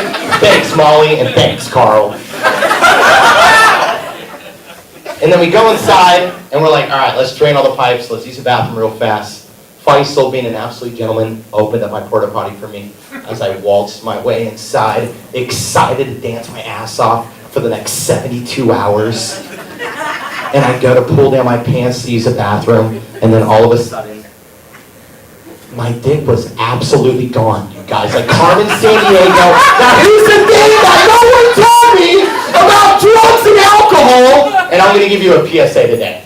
As a man, if you do uppers, everything disappears. Everything's gone, nothing exists, you look like a button on a snowman. Women. Alright, Sarah, you're the only girl up front right now. You ever fuck with drugs? Is there a girl? Haley, I know you're in the back somewhere. And I know you've done as much drugs as me before in the past. I don't know if anything happens to women when you guys do uppers. Florida, I know you're a piece of shit. Do you guys get mimosa memories or something? Do you get vodka vagina? Anything? Because obviously women have been disappointed by the term whiskey dick by plenty of guys. Nothing, I thought, no, nothing? Fuck you guys, alright? That's why you have women's suffrage, alright? Because drugs and alcohol don't affect you. Guys, we have to worry about whiskey dick. So, all of a sudden, I'm gone. Faisal comes out of the porta potty, having a completely separate experience of my own. Come to find out, we're actually cycle sisters because we're synced up with the same situation. Yeah, period, babes. He walks out mortified, dude. He's like, I'm just as shocked on my face. So he's like, shh, shh, Habibi, Hollis, where's my dick? I don't know, Faisal. I don't know where it is. And I'm thinking the same, fuck it. We're going to go inside. Yalla, Habibi. Yalla is let's go in Arabic. I love you. Habibi's my love. Yalla, Habibi, let's go. Let's just go inside. Let's have a good time. Let's enjoy ourselves. Let's forget about the dicks that have forgotten about us. And we did just that. We forgot all about our downstairs problem. We went in, we had an absolute blast, one of the best weekends of my life. And then the next morning, I woke up, completely forgot about it, dude. And I went to the bathroom. I don't know. Have you guys ever seen like a newborn baby just waking up in his crib, and he just like, or she, whatever, or whatever they pronounce themselves to be. And they just rub their eyes, and then you just see their eyes get all big and push out of their head. Guys, my dick was the cutest thing in the world. Guys, like a morning drop of dew on a blade of grass, my dick just emerged from the trenches, dude. It was so cute. And it looked back at me and said, "Happy birthday." And that's when I knew I was still high on acid, because my dick was frosty as snow. Yes, thank you. You're a wild fly. You're a wild fly. Me and my kids are back together and we're stronger than ever, baby. So, guys, and like I said before, and probably too many times already, now I'm 30 years old. That was 8 years ago. And a lot of life has been lived between then and now. One thing I'm excited to say is that I have been 4 months sober.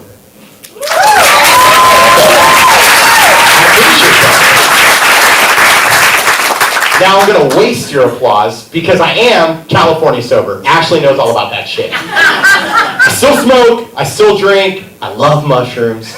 I just can't do the drugs that I thoroughly enjoy because I just don't want to live a fun life anymore. So, being up here with you guys is way better. I would have been dead in a ditch soon. So, I also want to give a shout out real fast. Priza and Nong, sitting over there. They, guys, yeah, give them a shout out. I love you guys. They are the owners of the Thai restaurant that I work at now. The reason why I even have this opportunity in the first place, because one of Carl's friends suggested me to come take this class. And Priza and Nong have supported me through all my sobriety. They supported me through all my addiction, too. They didn't fire me at all. Kudos to you. Nong, she's seen me fucked up. Yeah, give her a round of applause.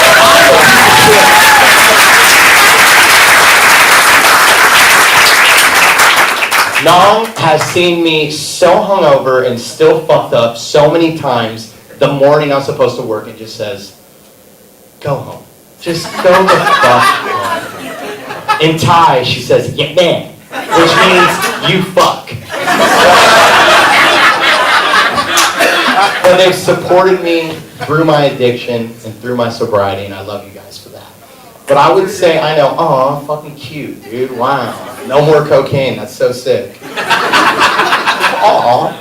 So, one of the things that I would say has helped me out the most through my sobriety, yeah, Carl, I heard your chuckle about your old ferocious cocaine habit, I like that. That's the few things we have in common.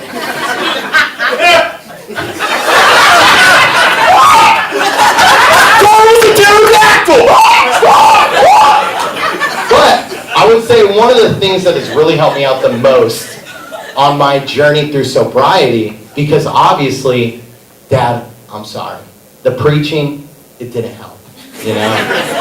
I love you, you're great at it, but just like how I'm good at this, you're good at selling shit too, you know? Yeah, that's a burn for tithes and offering, baby. Everyone 10% to my dad, I'm taking all of it, I'll give him a little bit, all right? But the preaching didn't work for me. Instead, I found my solace in motivational tapes. Are you guys familiar with a motivational speaker by the name of Matt Foley? Yeah? Yeah? Okay, good. You know his cadence, you know his speech. I love him to pieces. So I get myself into the same kind of mood. And I get myself in the same pattern. And I wake up every fucking morning. And I look at myself dead in the eyes in the mirror. And I just tell myself, now, Jesse. Alright, Jesse.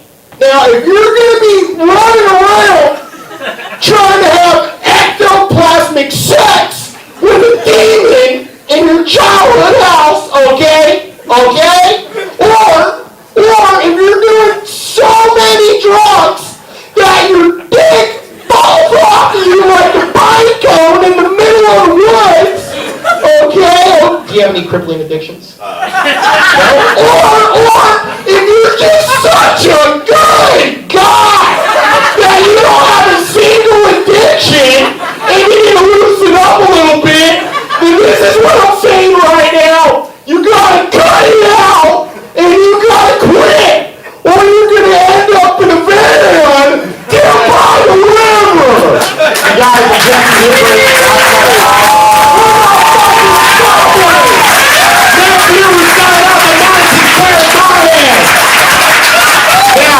back to my daddy. Jesse Hoover, ladies and gentlemen.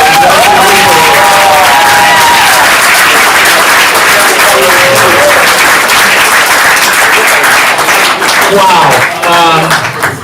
I just want to know, I want you to know how far Jesse's come, because 8 weeks ago, Jesse didn't even speak English.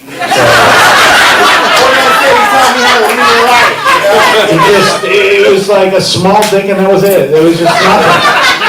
Give it up for Jesse Hoover. Jesse, is your dad right here? Right here. Oh, you know, Joe. There you go. Yeah. Look at that. Is this a three-way OnlyFans? Sir, congratulations. Whatever therapy you need, we'll pay for it. We'll take up a collection. You've got a talented son. I think Jim good. Oh, yeah, there you go.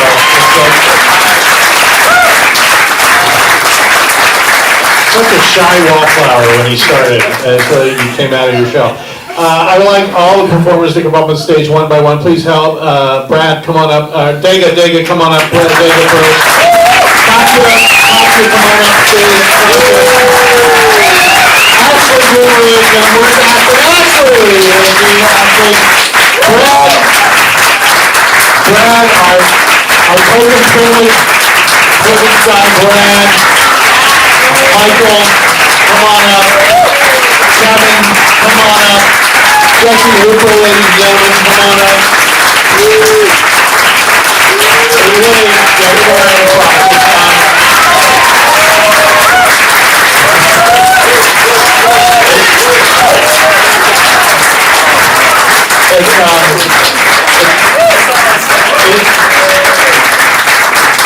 a lot of guts to put yourself out there on stage, unless you take Molly, and they've really done something special to enroll in this class and put themselves out there. And I'll just end by saying that we have an incredible time in the class, and there is, as you know, the world's fucked up. There's so much rage out there, and war and hatred and all political nonsense. The class is kind of a haven to support each other and be affirming, and most importantly, put some humor and life back into the world. So thank you all. One more round of applause for everyone up here. Jessica, Ashley, Brad, Michael, Kevin, and Jesse. You did a great job. Thank you very much for your time. OracleComedy.com. Good night.